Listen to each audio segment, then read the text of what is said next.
Riley Herbst from 2311 Racing here, and you know what grinds my gears? Waiting for coffee.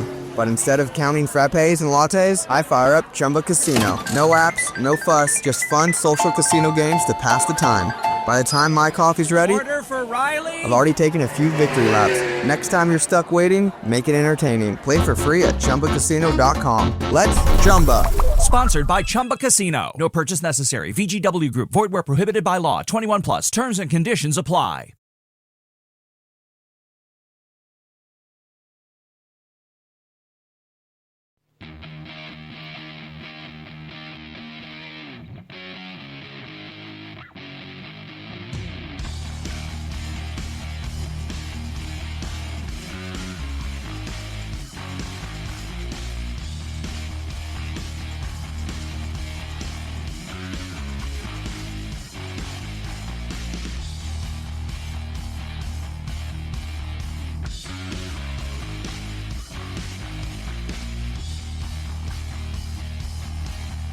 Ladies and gentlemen, the show we've all been waiting for, Paranormal Buzz Radio is proud to present REP Paranormal and Friends with your hosts, Kim Purvis and Allison Robinson.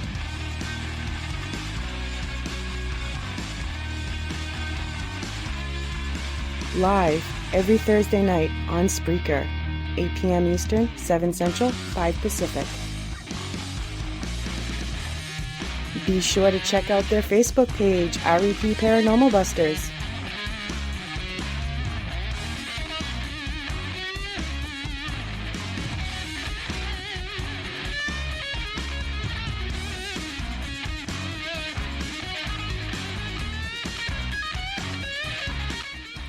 The views and opinions expressed in this podcast by the host or the guest do not necessarily reflect the views of Paranormal Buzz Radio or its sponsors. Use of any material produced by Paranormal Buzz Radio without express written consent is strictly prohibited. For information on everything Paranormal Buzz Radio has to offer, visit our website, paranormalbuzzradio.com. Like us on Facebook, follow us on Twitter and Instagram. Listener discretion is advised.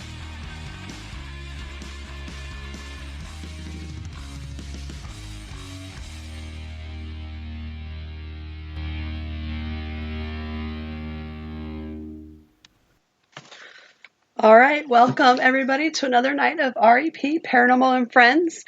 We have a special guest tonight. We have Jeff, is it Belanger? Did I say it right? You did. Okay, perfect. I always feel like I'm going to butcher it. So welcome to the show tonight.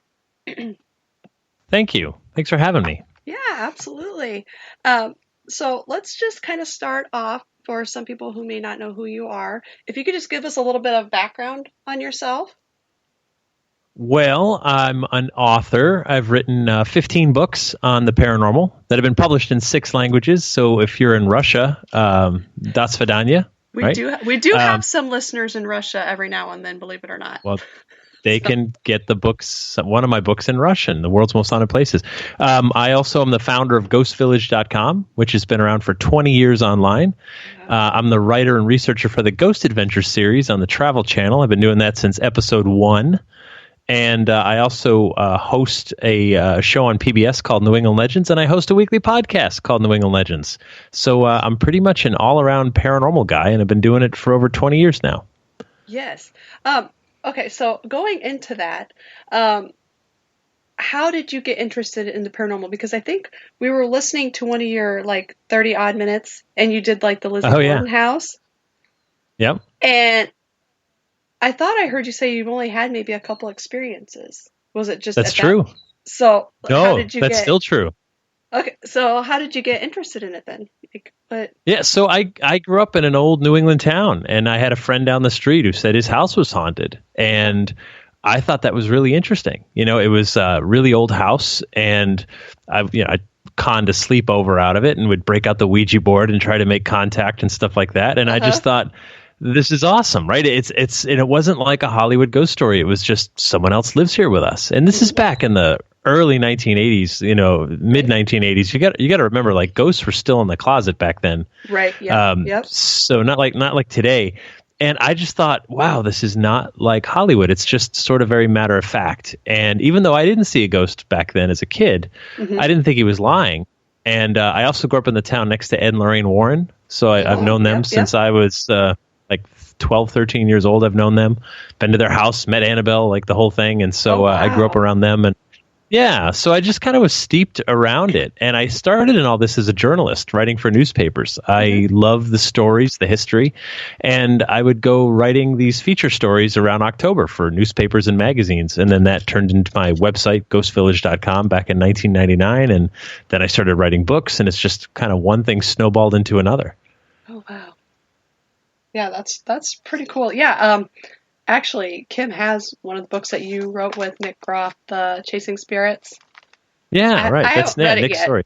But I want to borrow it from her. Well, I gave it to you last week. I know, she gave it to me last week, but like I said, I've been kind of sick, so I haven't really had the time to do it. But Hello, it is Ryan, and I was on a flight the other day playing one of my favorite social spin slot games on ChumbaCasino.com. I looked over at the person sitting next to me, and you know what they were doing? They were also playing Chumba Casino. Everybody's loving having fun with it. Chumba Casino is home to hundreds of casino-style games that you can play for free anytime, anywhere. So sign up now at ChumbaCasino.com to claim your free welcome bonus. That's ChumbaCasino.com and live the Chumba life. Sponsored by Chumba Casino. No purchase necessary. VGW Group. Void where prohibited by law. 21 plus. Terms and conditions apply. Connect to the world with the special Turkish Airlines fares. Book your flight before August 10th and take the advantage of great deals. Fly to the most exciting destinations with the award-winning airline that flies to more countries than any other. Terms and conditions apply. For more details, visit TurkishAirlines.com. Turkish Airlines. Widen your world. excuse me, got the frog in my throat. All right, so anyways, you have been like a researcher and things for Ghost Adventures. I mean, how long do you are you still doing it, or? Yeah, still. I just turned in an episode the other day. Yeah, it's been, when we started that, it was back in 2008. The documentary, the original documentary that aired on the Sci-Fi Network, I didn't work on that. But once they got picked up into a series on travel, Zach reached out and said, "Hey, we need someone that knows haunted locations all over, can help us with the history, with the witnesses, and finding locations." And it was just supposed to be 8 episodes. That's all it was supposed to be way back in 2008. So we did. And it was great. It was really interesting to work in television. And then we got renewed. And then there was spin-off shows like Aftershocks, which I worked on, and spin-off shows like Paranormal Challenge. And then I've worked on other television shows too. Like I worked on a show called Amish Haunting, which is a funny, I have seen that. weird stuff. Yeah, so I was a writer on that too. So like it's just one of these things that, you know, you wake up one day and go, "Wow, this is my job. Who knew?" Right? I mean, it's just it's pretty awesome. So still going with Ghost Adventures. It's over 220 episodes or something at this point. Wow. And it's just been a total juggernaut, but great to work on and be part of something that big. Right. Yeah, absolutely. And then then on top of that, you do your you go to all those libraries too, right? Didn't you just wrap that up? So I do a story tour every year. I usually do I also speak at conferences and things like that. It's actually my favorite thing to do because when you're a writer, you don't get to sit in people's laps when they read the book and you go like, "Ooh, did you like this paragraph or did you like that paragraph?" You know, right? And when you work on a television show, you generally don't get to sit in the living room with people while they watch it and say, "Well, did you like this? Did you like that?" So when you tell stories in front of a live audience, when you're connecting with them, you see them lean in, you get the body language, you get the immediate feedback. It's amazing because that's how these stories started, right? When we were talking about hauntings and strange phenomena, like it all began like sitting around a fire and telling each other these really profound stories that kind of bind us to each other, but also to where we are and to our history. And so I love that. So yeah, I do that at colleges, universities, libraries, corporations, like wherever they'll have me. And I usually do like 50 to 60 speaking gigs a year. Oh, wow. I couldn't do that. I would freeze. Yeah. I am way too shy for that. There's no way. That was like my worst thing in school was like speech. Well, but the funny thing is, like, I guess, I mean, I've been a performer for my whole life. You know, I play instruments and stuff like that. And there's something really magical that happens when you go on a stage in front of people.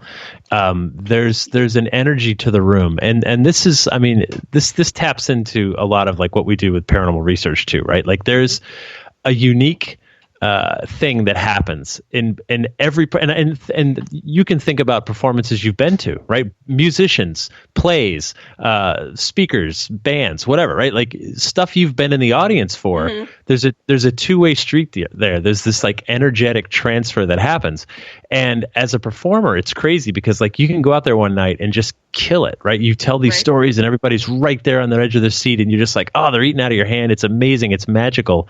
And you go the next night to another town on the tour and you go out there and you're just like, oh man, these people are dead. Like there's nothing going, like I'm like, last night I killed him with this. And this is like the same show I did last night in another town. I'm like, come on, work with me. And but there's a different thing happening. And I've noticed that on paranormal investigations. We've done, we've led investigations all over, and we'll do these events where we bring in different groups like every hour, mm-hmm. So like I'd stay put in one location and then a different group comes in every hour. And with one group, like it's just weird. There's strange noises and sounds and someone got touched over there and the room's just popping. And then you're like, that's amazing. And the next group comes in for the next hour and you're like, mm-hmm. folks, hold on to your hats. Like it's off the charts. Right. And then it's nothing. It's flat. and so you say, the only thing that's changed is you, I mean, right. New people come in, and I truly believe that every human being is like an ingredient in a stew or a gumbo, mm-hmm. Mm-hmm. And so when certain ingredients or people are lined up correctly, things happen a certain mm-hmm. way. And with other ingredients, the stew just doesn't taste too good. And you just kind of want to throw it out and try again. Yeah, I hear you on that. We do have a question in chat from Darren. He wants to know if you go on investigations alone. You mean without like just myself or without Ghost Events? Mm-hmm. Yeah. So what I will, but when I say investigation, like only very high level if I'm going alone, mm-hmm. because if I'm really going to get into it, I think 3 is kind of the magical number. Mm-hmm. 1 is a bad idea because like I like to go to like scary places, and if I fall and break an ankle, if nothing else, there's no one to drag my butt out, right? Mm-hmm. Like so there's that. And also for validation, if you do see something, if I'm looking down the hallway and I see a man standing there, I need to be able to say to someone next to me, do you see it too? Mm-hmm. Right? And if they do see it, well then, okay, obviously something's there. We're both seeing it. And if they say, no, man, I don't even know what you're talking about, then all right, maybe I'm confused or maybe mm-hmm. something else is going on. So yes, if it's like a high level, like scout kind of thing, sure, I'll go alone quite often. Mm-hmm. Because, just because I keep weird hours. So, but if we're really going to get in there and try to figure out what's going on, then I like 3, sometimes 4 people, but nothing too big. Mm-hmm. I think a low number is ideal. Yeah, I agree too. Our group's about 4. Yeah, we have usually 4. So that's a pretty good number. And you can control 4 people. Like you could say, like, everybody shut up for like 2 minutes while we try something. Like literally say nothing and be silent and don't move. Exactly. Once you get to like 6, 8, 10 people, it's just, I'm getting a phone call. I got to take this. You're like, really? Right. So it gets tricky to do that. And but 4 is good. My paranormal research team has never lost a member in over 20 years of doing this, which is that's good. That's great. It's incredible. It's a world record. But also we've never gained a member either. So there's that. Because it's just me. I'm the only one in my group. And I've but at the same time there's a lot of infighting, I'll tell you that. Yeah. We do have another question from Rebecca, which she is a big fan of yours, she says. Hey, Rebecca. She wants to know what your favorite New England legend is. Oh my God, that's like, what's your favorite kid? Except I've got hundreds and hundreds and hundreds of children. So, oh gosh. So every week I do this podcast called New England Legends, where we just do this short story, like scripted. You know, we've got voice actors and sound effects and music, and I've been doing it now for almost 2.5 years, and I haven't missed a week in 118 consecutive weeks. And it's been awesome. And what's great is we've got this community of people where we're getting emails and texts all the time of like, hey, have you heard about this story? And then like we've got something else to look into, which is really cool. Like this whole community is building around looking for these weird stories in New England. And these stories are everywhere, by the way. Like, you know, I just happen to live in New England, so it's more convenient for me to get around here than it is to be, you know, getting on an airplane all the time. Right. So anyway, favorite story. The one I keep coming back to for like my current favorite is the story of Rhode Island founder Roger Williams, who was eaten by an apple tree.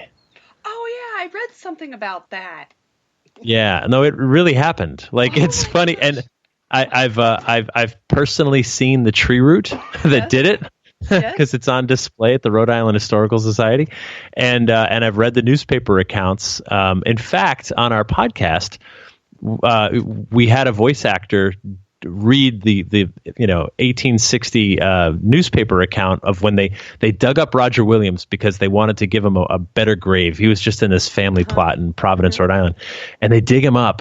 And they opened his casket, and an apple tree's roots had grown into the casket and down the length of his body and more or less sucked up the juices of his 100-year-old corpse, right? Oh, my gosh. And turned it into nutrients, which, by the way, is what every single tree on Earth does, right? Animals die in the ground, and their nutrients go into the soil, and the tree sucks them up and turns it into stuff, right? So the tree's just doing what trees do, except it ate Roger Williams, the founder of Rhode Island. And so the voice actor that we used to read this newspaper account was Tim Weisberg, who was your guest last week. Yes. So anyway, that's Tim's claim to fame for New England Legends, and just to tie it back to what you guys just did. So it's fun having so many like radio friends, because when I need like a voice actor, I can just call upon so many radio people, and I'll be like, Tim, I need you to read a story from 1860. You know, he's like, I got it. And of course he has all the equipment, so he just sends me back an MP3 file, and it's awesome. Oh, wow. Yeah, that's cool. Oh, man. Okay. So let's see here. We have another question. It is Ryan Seacrest here. There was a recent social media trend which consisted of flying on a plane with no music, no movies, no entertainment. But a better trend would be going to ChumbaCasino.com. It's like having a mini social casino in your pocket. Chumba Casino has over 100 online casino-style games, all absolutely free. It's the most fun you can have online and on a plane. So grab your free welcome bonus now at ChumbaCasino.com. Sponsored by Chumba Casino. No purchase necessary. VGW Group. Void where prohibited by law. 21 plus. Terms and conditions apply. Connect to the world with the special Turkish Airlines fares. Book your flight before August 10th and take the advantage of great deals. Fly to the most exciting destinations with the award-winning airline that flies to more countries than any other. Terms and conditions apply. For more details, visit TurkishAirlines.com. Turkish Airlines. Widen your world. Darren would like to know, what's your favorite case on Ghost Adventures? That's hard too, because there's been so many. But there was one that we worked on early. I think it was season 2 or 3, and it's a place called the Penhurst School, right outside of Philadelphia, out there in Pennsylvania. And this is one of those cases when we started working on it. When I'm told, like, okay, this is where we're going, I start digging into everything I can find out about the history and what happened there and stuff like that. And so I'm like, okay, an abandoned asylum. I know what to do, right? Like, we've done a few of these now, and I'm not saying they're all alike, because they're not. However, there are certain things that are very similar between an abandoned asylum in Iowa and an abandoned asylum in New York and Michigan and all of it, right? Like the stories are similar. So I start working on Penhurst, and then I learned that there is a federal law called the Penhurst Law. And it has to do with how you can and can't treat people with mental disabilities because of atrocities that took place inside these buildings in the 1970s. 1970s. Like, as in, like, 40 years ago. Like, And so you went, whoa, wait a minute. You assume atrocities took place 100 years ago, 150 years ago. So I started doing some more digging, and it turns out that the conditions in there were so bad. Some patients were kept in dog kennels, like locked up, so they couldn't hurt themselves or anybody else. I spoke to a nurse who said when she first started, there was a row of beds, like 100 beds, where people had just such profound disabilities they can't get out of bed.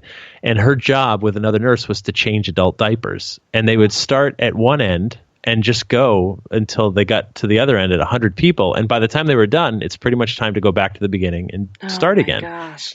And some of those patients would rub feces in their hair and on their skin, not because they're monsters, but because they knew they would get a bath. And that meant human touch and contact and interaction that they would not get otherwise.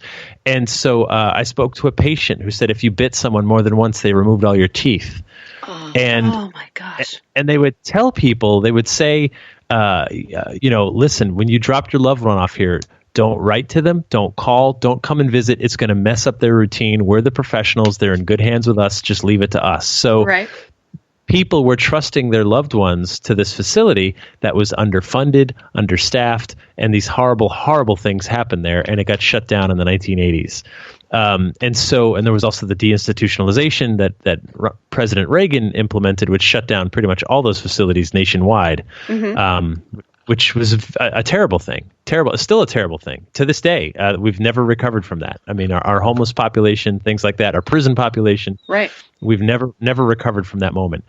Anyway, so that's the backstory. And suddenly you go, wait, this isn't just another asylum. This is a place where even worse stuff happened.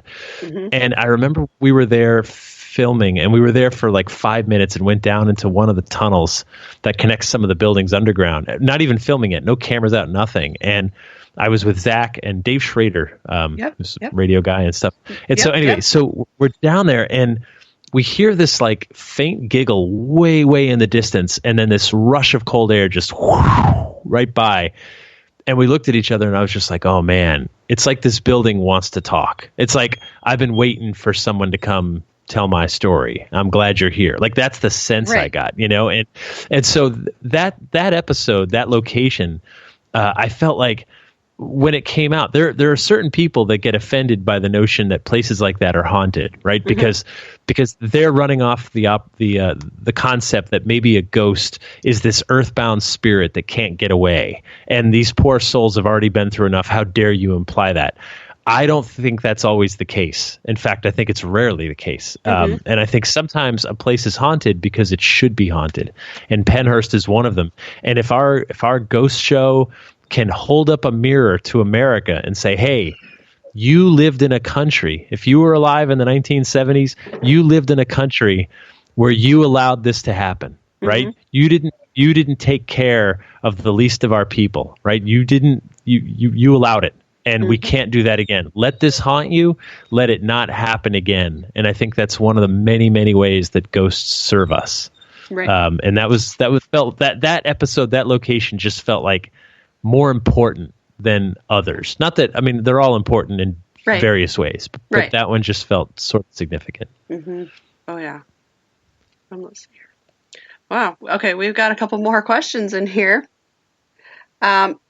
If you come across a full body apparition, who would you want it to be and what would you say? Wow. Well, I mean, because like you could go X-rated with that answer easily, right? Like, yeah, you could. like that's, and I will admit that was my first thought. Like, hey, now, but then I said, well, no, I should say like Lincoln, right? I should say Abe Lincoln and be like, so how do you think it's going?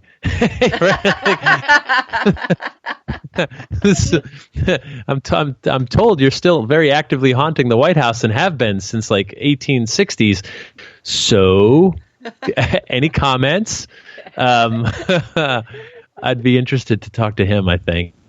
Gosh, yeah, Lincoln. Like it's funny because like in American history, he's more than an icon. You know what I mean? He's almost to like deity status in American history. He's one of those people we can all agree on in a time when we can agree on nothing. Right, exactly. Right? That is true.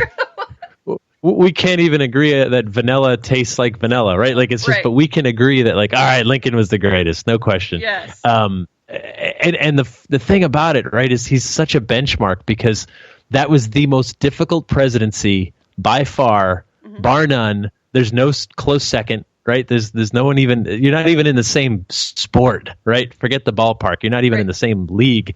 Yep. His son died while he was in the White House and tore his family apart. The nation's at war with itself. It's literally tearing the nation apart. Thousands upon thousands dying all the time.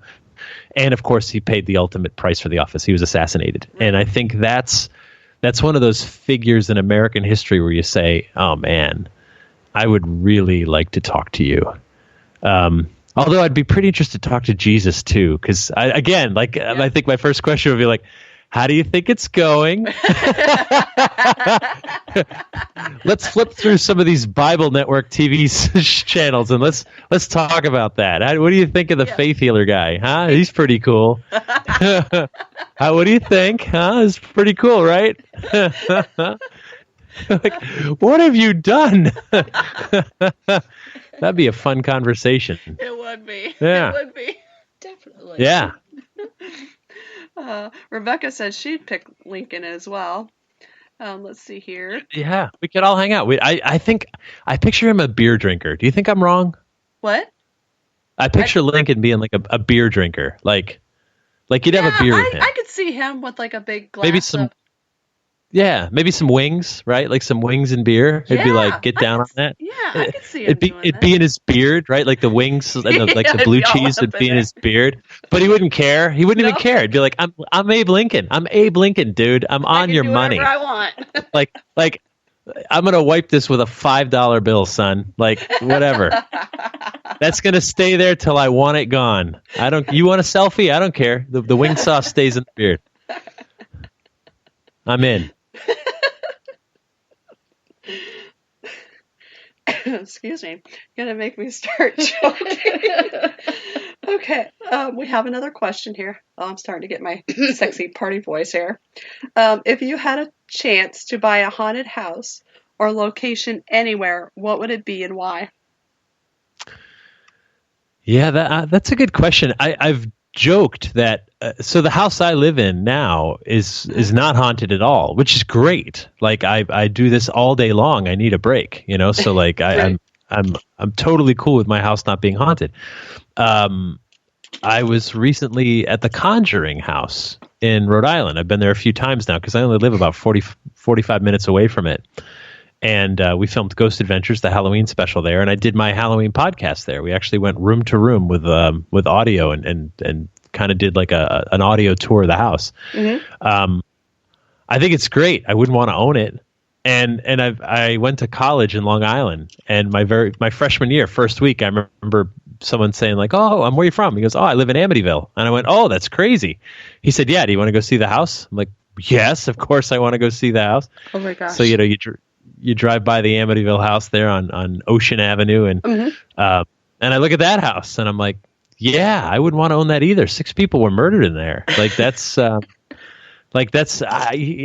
know what? I'm happy to visit these places. I don't want to own one. Right. I'm perfectly cool with my my objectivity remains intact, not necessarily having a horse in the race, So Yeah. I wouldn't want to own one, but totally stoked to go visit them. Yeah, same here. I mean, Hello, it is Ryan, and we could all use an extra bright spot in our day, couldn't we? Just to make up for things like sitting in traffic, doing the dishes, counting your steps, all the mundane stuff. That is why I'm such a big fan of Chumba Casino. Chumba Casino has all your favorite social casino-style games that you can play for free anytime, anywhere with daily bonuses. So sign up now at ChumbaCasino.com. That's ChumbaCasino.com. No purchase necessary. VGW Group. Void where prohibited by law. 21 plus. Terms and conditions apply. Connect to the world with the special Turkish Airlines fares. Book your flight before August 10th and take the advantage of great deals. Fly to the most exciting destinations with the award-winning airline that flies to more countries than any other. Terms and conditions apply. For more details, visit TurkishAirlines.com. Turkish Airlines. Widen your world. I'm glad that my house isn't haunted. The one I grew up in. Your folks were. Yeah, the one I grew up in, that's another story. We go over there to test new equipment when they're out when they're not home. So When your parents are not home? yeah. They don't mind as long as they're not there. Yeah. Yeah. Turn the hearing aid down, Dad. I'm doing EVP. Yeah. So I always wondered, I always picture, like, imagine like an old folks home for paranormal investigators when we're all like in our 80s and in wheelchairs and stuff, you know? Yeah. And because the awkward thing would be like, oh, Mary Lou died. Hurry, get in there with the EMF meters and the audio recorders before they take the body, right? Like, Oh my God. don't take her yet. Mary Lou, can you hear us? Right? Like, I hate you all. Like, the pudding here sucks. You know, like it's just, I went to a funeral once for a Salem witch, which was amazing. Salem, Massachusetts. This guy was like one of the high priest of Salem. I forget what he called himself. Colorful character, great guy. And he passed away untimely of an illness. But we went to the funeral, which was held in a funeral parlor. And I want you to picture any funeral parlor you've ever been in your life. That's pretty much what it looked like, right? Like, it's like standard funeral parlor, Right. Except in the casket is this guy totally dressed in black, and there's a human skull being carried around, and there's like all these people dressed in this witchy garb, and they're reading from his grimoire and all this other stuff. And I went with another friend of mine who also happens to be a paranormal investigator, and I said, I dare you to bring your EMF meter to this funeral. And it's getting kind of quiet, and he turns on, the cell sensor one. It's like, and I turn over, and he's grinning, and he holds out his hand, and I reach into my wallet, and I give him the money because a bet's a bet. Homeboy goes up to kneel down in front of the casket, and it looks like he's praying, but I know he's got his audio recorder in one of his fists, and. And the best part about all this all sounds very crass, I know, but all I'm saying is you got to trust me. If you knew all the people involved, the guy that was in the casket would have thought that was cooler than anybody else in the room. He would have been like, oh, yes, please, right? Like, put the EMF meter right on my chest. Like, it's totally cool that you're doing this. He was just that kind of guy. But that was like the coolest funeral I've ever been to. Oh my gosh. They should all be like that. Yeah, they should be. Oh my gosh, yeah. That would have been cool. Let's see. We have another question here. This is a little bit different, but what are your views on psychics? I knew you were going to ask that. We didn't. They did in the chat. They did in the chat. Yeah, I knew they were going to chat that. You must be psychic. I must be. So it's tough because I can't relate, right? And so I recognize that. Mm-hmm. If someone says, Jeff, there's a little girl in a red dress standing behind you right now in this haunted building, I'll turn around and I'll look. I will. Mm-hmm. But if I don't see the little girl in the red dress, we're at an impasse, right? Right. I'm not going to call you a liar, but I'm also not going to believe you, right? Like, that's just where we're at. Mm-hmm. And we're going to have to just agree to disagree. Yet, let me also say that I recognize we all have intuition. We all have gut feelings. Right. And we ignore those at our peril. So I've walked into buildings on the rare occasion, but once in a blue moon, I will walk into a building and I'll go, oh my God, it feels electric in here. It feels like there's people in here that I can't see. That very rarely happens because I consider myself as psychic as a fence post, but I recognize that what I'm sensing, if you wanted to label that psychic, okay, fair enough, right? Like that's as fine a label as any other. So for the most part, and then the other thing too is that, man, they can cloud the waters sometimes because they don't ever have to justify anything. Oh, I'm saying, Lizzie Borden's father raped her, right? Like, and psychics have said that, and we don't have anything to know that that's true or not. Yet you've just really slandered a person who may be innocent, and that's quite a thing to lay on someone. So the Conjuring house, right? Did you see the movie The Conjuring? Yep, I have. So in the movie, spoilers, whatever, it's an old movie. You should have seen it by now. So spoilers. Right. So the Bathsheba is the monster, the witch, the demon, right, in the movie, who murdered children in that house, and now she's trying to get the mother to murder her children. Like that's the movie. Yep. Lorraine Warren, when she was in that house way back when, 1973, I guess she psychically got this name Bathsheba out of the ethers or whatever. Mm-hmm. Bathsheba is not an uncommon old-fashioned name, but that's the name she got. In the center of town, there's a cemetery, and Bathsheba Sherman, who really did live in that town, is buried there. Mm-hmm. And for like 120 years, that woman rested in peace. And then suddenly, because of the movie, she's a villain. And you can Google and you can figure out, oh, Bathsheba Sherman, she's a real person. And she really did murder kids in that house. I don't even know if she's ever been in that house, let alone murdered anybody. And I've read all the newspaper accounts. No child died in her care as far as I've seen. Like none of it's true. And yet, because of that movie, people go to the cemetery in the center of town, and they've kicked her headstone over so many times that the local historical societies gathered it up, and it's now in hiding, so it doesn't get destroyed anymore. And so, again, you've got an innocent person who's been dragged through the mud by a psychic who I believe was like 99.9% wrong. Like straight up wrong. And I say that about, Lorraine Warren. I'm saying it. And I knew her. I called me honey all the time. Sweet lady. But wrong.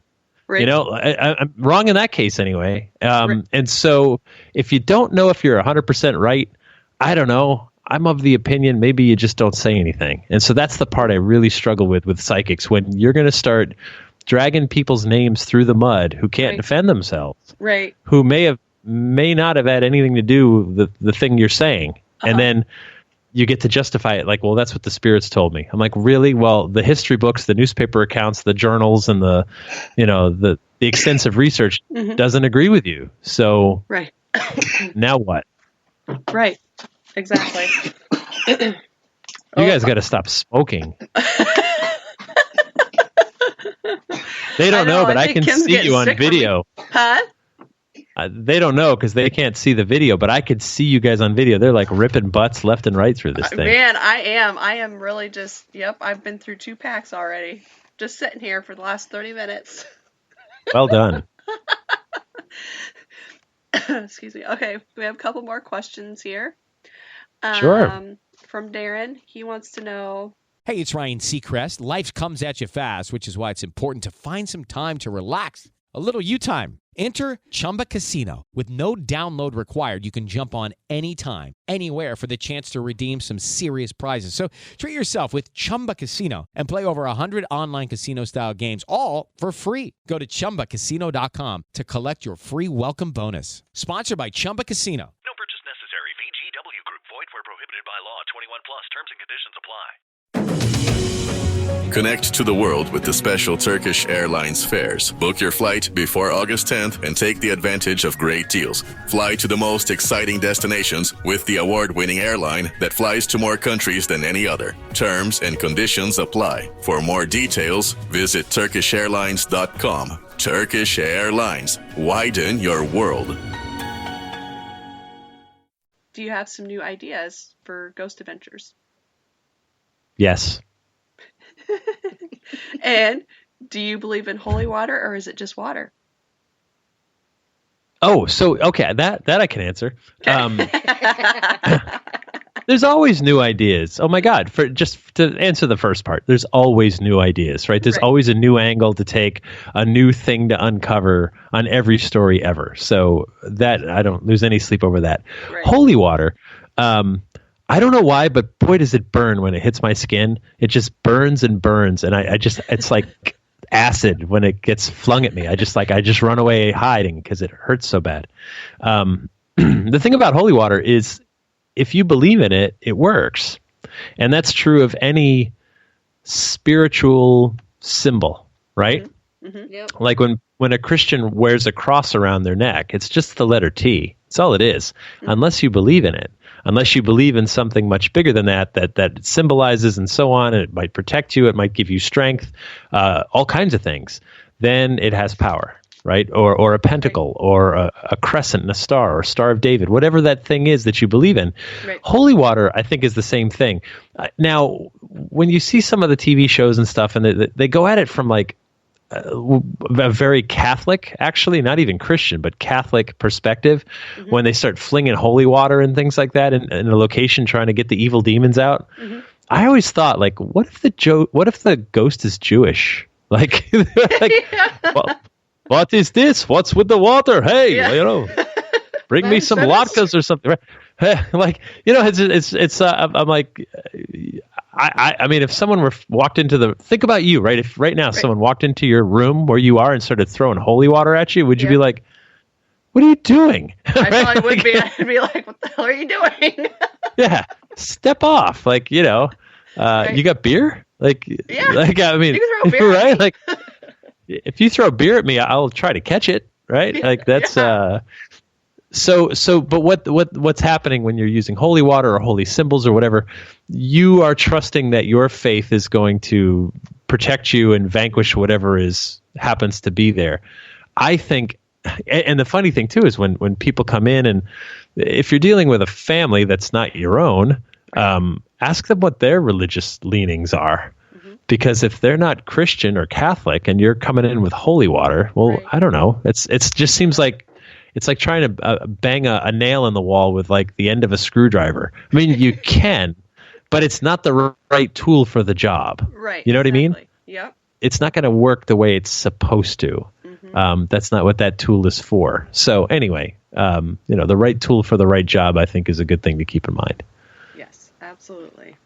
Okay, we have a question from Rebecca. She wants to know, what was your most exciting project to research?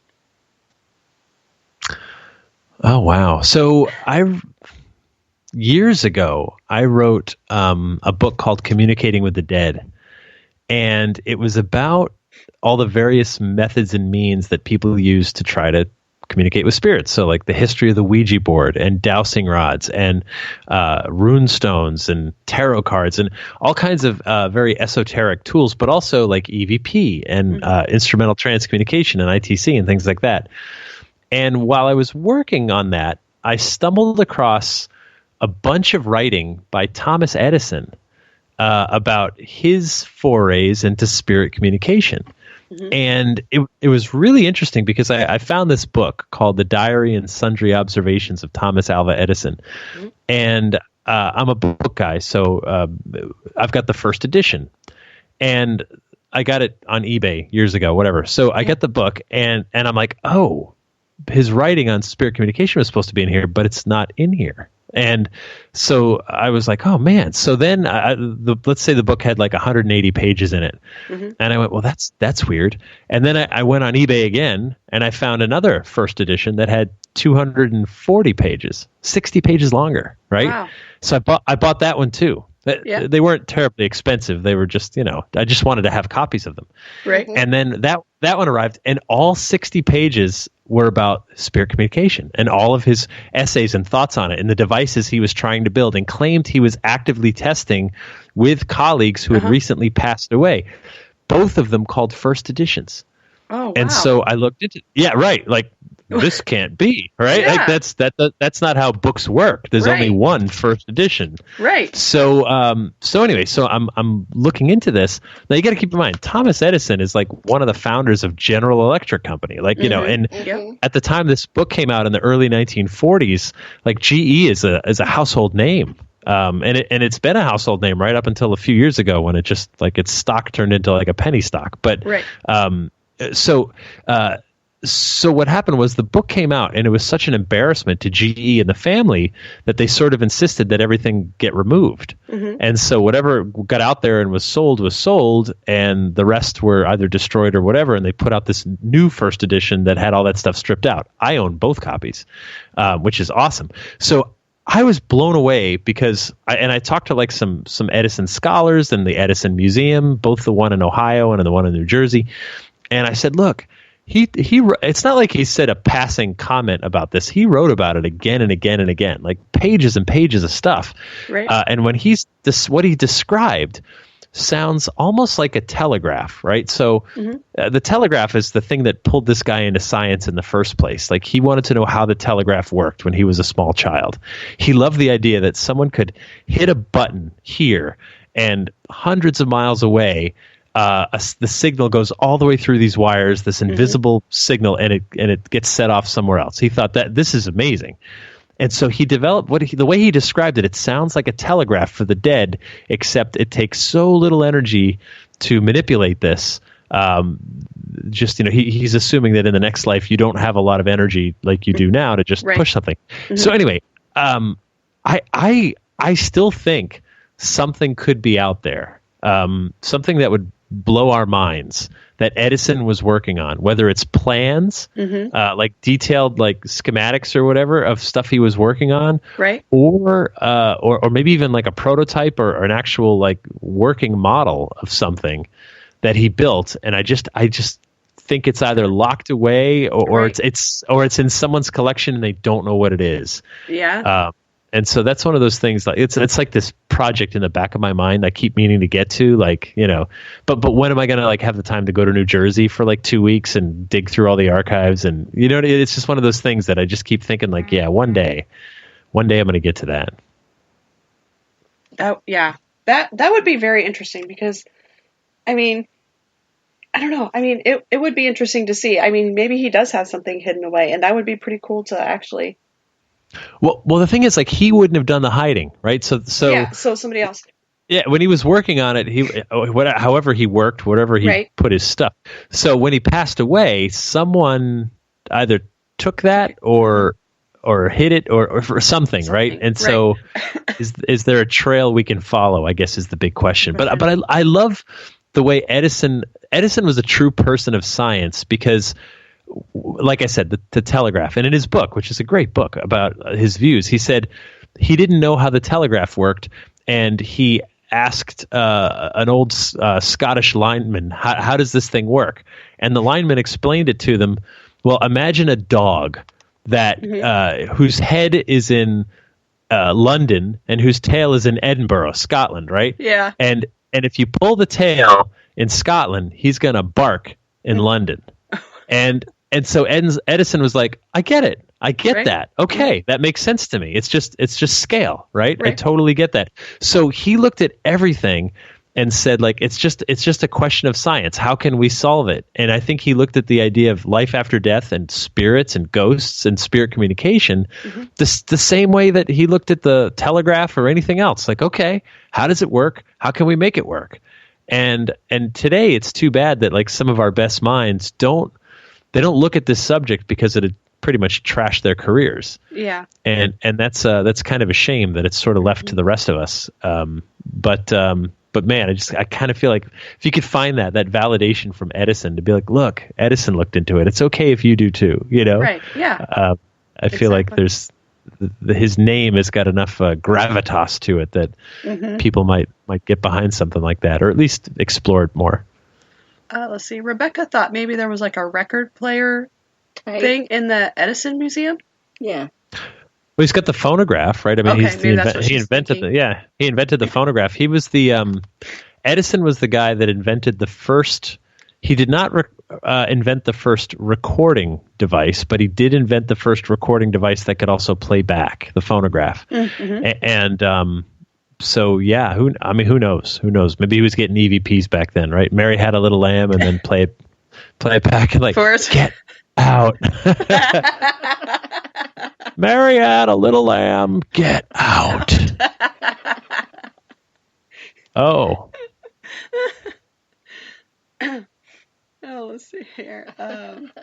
Okay, this is kind of a long question here. Let's see here. So on a regular house haunting, you do all the necessary searching on the land and history of the location. Do you think a log cabin haunting would be more aggressive, seems how it's made from earth materials? I don't know. I haven't found like any steadfast rules on this. Yeah, I have. You know what I mean? Shoot, there's brand new constructions that are haunted. And you say, and then you just go like, oh, Indian burial ground. Like, I know it's all Indian burial ground, the whole United States. Right. But I think I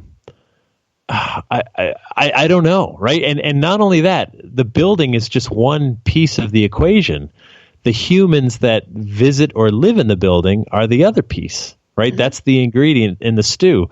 And again, to go back to the Amityville house, right? So when the Lutz family lived there, it was profoundly bad, according to the Lutz family. And I did the last interview with George Lutz. He's the guy that, his story was made into all the books and movies. And I interviewed him extensively for one of my books, Our Haunted Lives. And so, and I know Chris Lutz, he was a kid at the time living in the house, and he talked about what happened. So something happened in that house, and the family left after just 4 weeks, according to them. However, another family moved in after them and lived there for years and years without a problem. And so maybe, just maybe, like that house is haunted. 6 people were murdered in it. No question. Like that happened because the guy that did it is still in jail. And so a certain family moves in and doesn't see it. It ignores it. It's not compatible. And so it's just not active. A more sensitive family moves in, and it's the scariest place on earth, So I don't know if a log cabin or a stone, building or whatever makes all that much of a difference, because shoot, we found cases where, look, a building could be completely torn down and rebuilt from the ground up. And it still seems to be haunted, even though like 95% of the building materials are brand new, right? But sitting on the footprint of the old building, I don't know. I really think ghosts have way more to do with living people than dead ones, right? Because a ghost doesn't exist in a vacuum. There's no ghost without a human witness.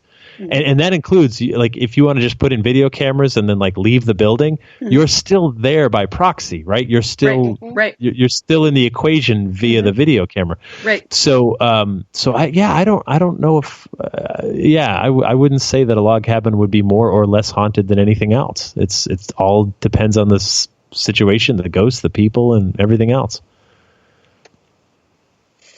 Okay, let's see here. We got a couple more here. What's the one object in the world that you never want to be haunted? It is Ryan here, and I have a question for you. What do you do when you win? Like, are you a fist pumper, a woo-hooer, a hand clapper, a high-fiver? If you want to hone in on those winning moves, check out Chumba Casino. Choose from hundreds of social casino-style games for your chance to redeem serious cash prizes. There are new game releases weekly, plus free daily bonuses. So don't wait. Start having the most fun ever at ChumbaCasino.com. No purchase necessary. VGW Group. Void where prohibited by law. 21 plus. Terms and conditions apply. Connect to the world with the special Turkish Airlines fares. Book your flight before August 10th and take the advantage of great deals. Fly to the most exciting destinations with the award-winning airline that flies to more countries than any other. Terms and conditions apply. For more details, visit TurkishAirlines.com. Turkish Airlines. Widen your world. A toilet plunger. I haven't heard that one yet. He asks that pretty much every show. Yeah. Just kind of has a poll going to see. Now that I've had time to really think that answer through, I'm sticking with toilet plunger. There you go. Good because answer. Because when you need a toilet plunger, that's an emergency, and I don't need it to be haunted, because I need it right now before the water comes up and over and starts making a mess. Yeah. So I am sticking steadfast with that answer. That is a good one. And then, what's your favorite Ed and Lorraine Warren story?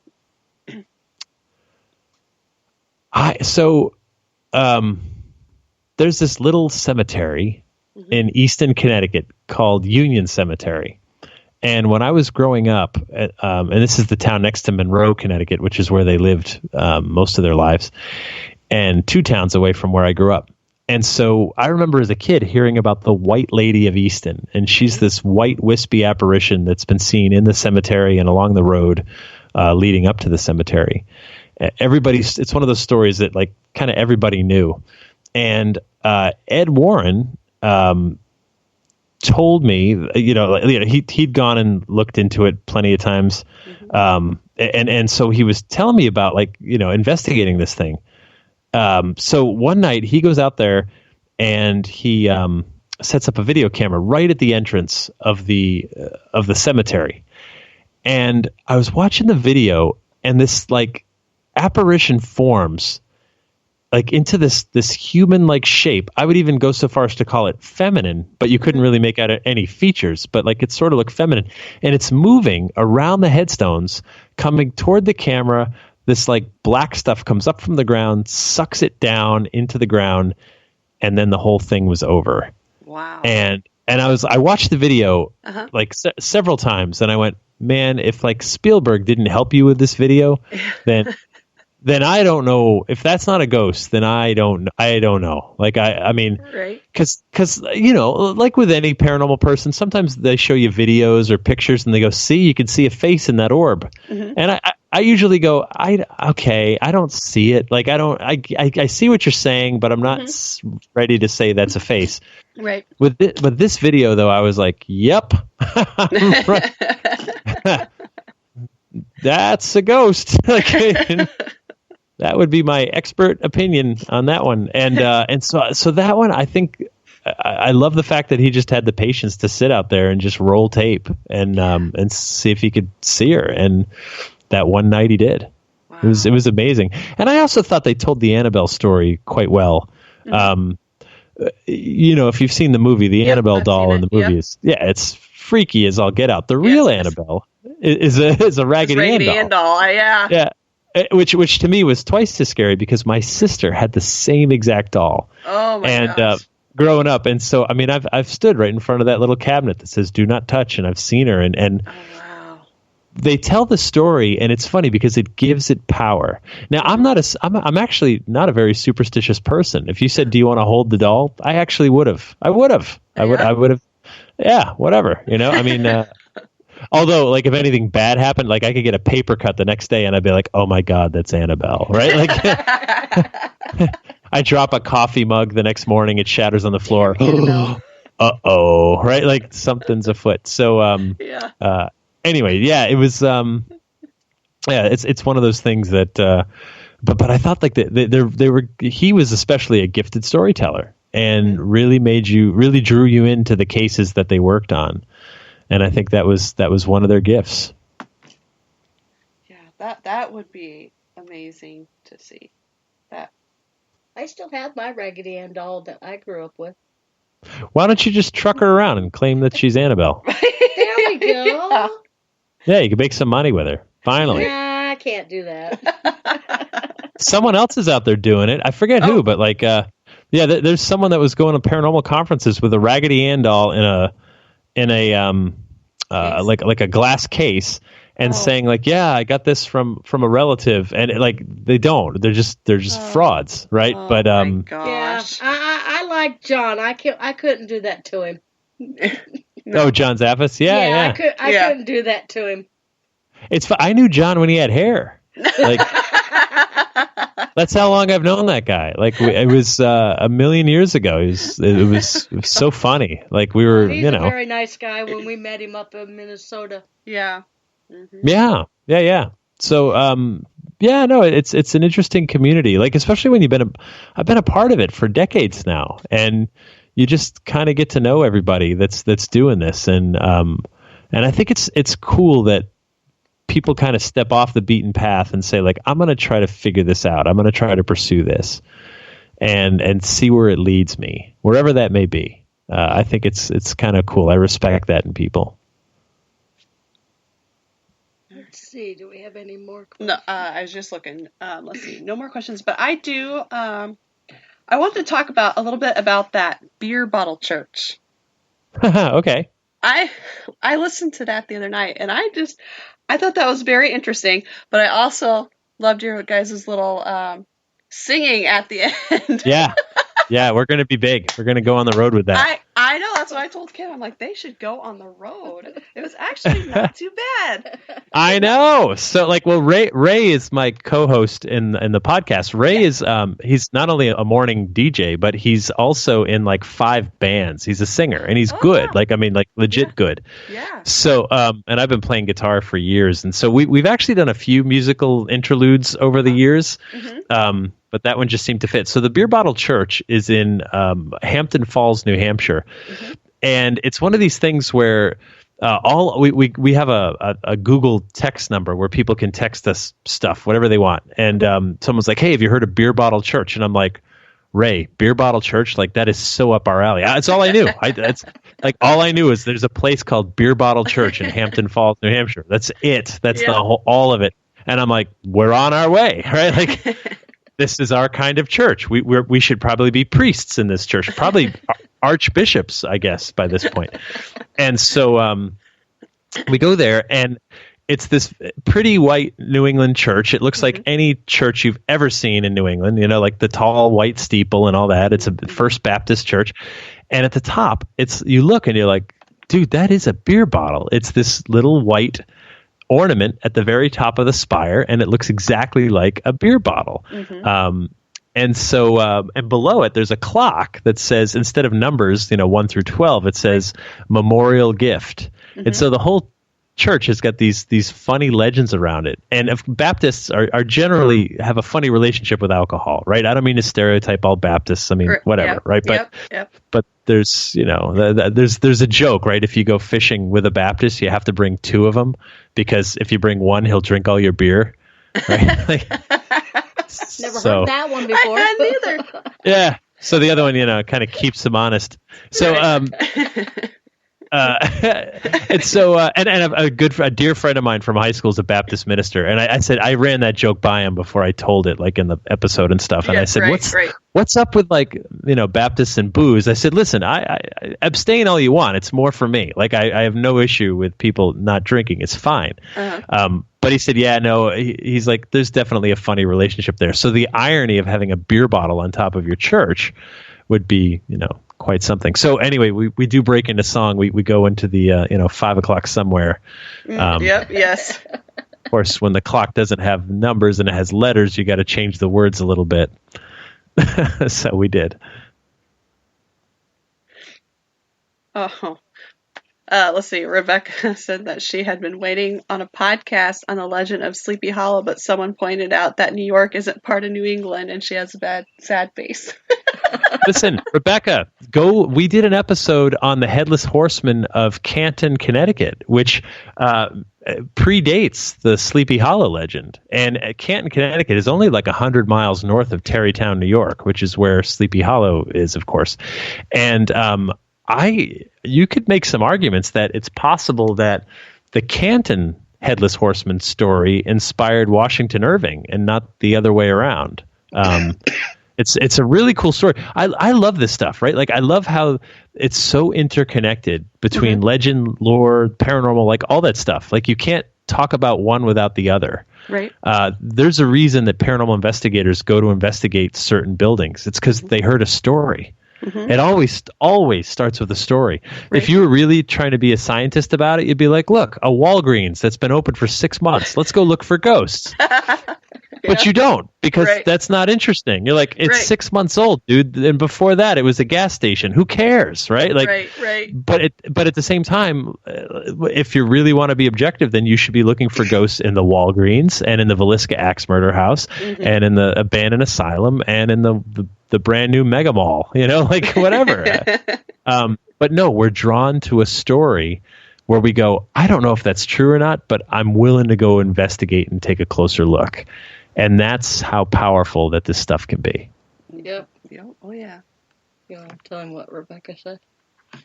Oh, let's see here. Her relatives. Oh, her relatives buried the Headless Horseman. Oh, they buried him. Oh. In New York? She's a descendant of the Van Tassels. Oh, all right. Yeah. Well, tell her to stay the hell away from me. Darren says Walmarts are scary. Walmarts are. They are. They are I'm just kidding, Rebecca. That's awesome that your family buried the Headless Horseman before we got to interview him and find out the whole story. Totally cool. All right. Let's go ahead and before we start to wrap things up, where can anyone find like your books, your podcasts? My books are usually in the bathroom near the toilet.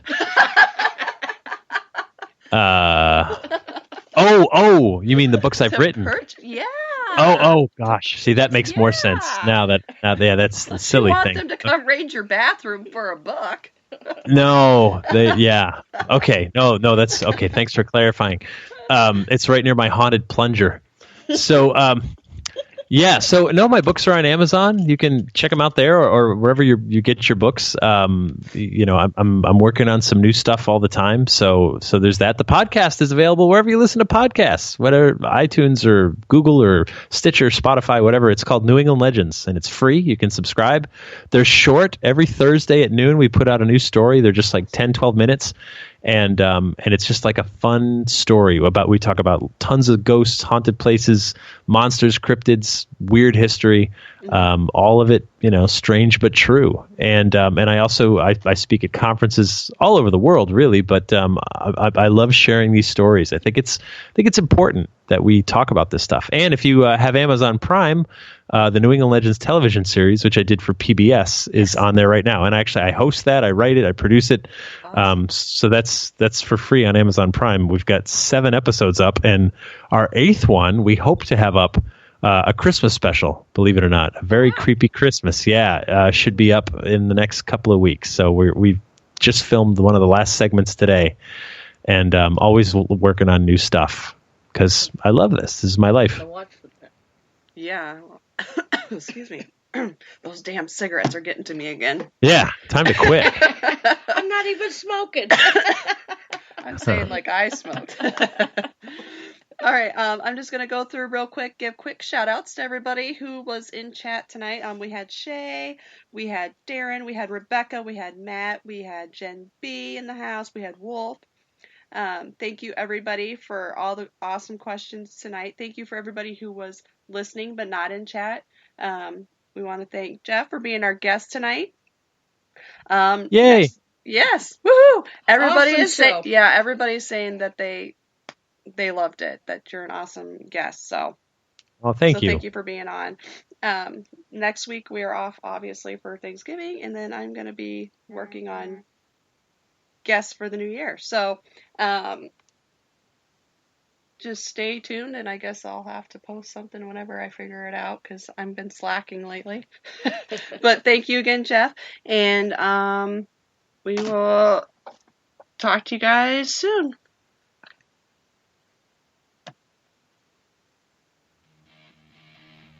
Thank you for listening to REP Paranormal and Friends. Be sure to check out Kim and Allison on Facebook at REP Paranormal Busters.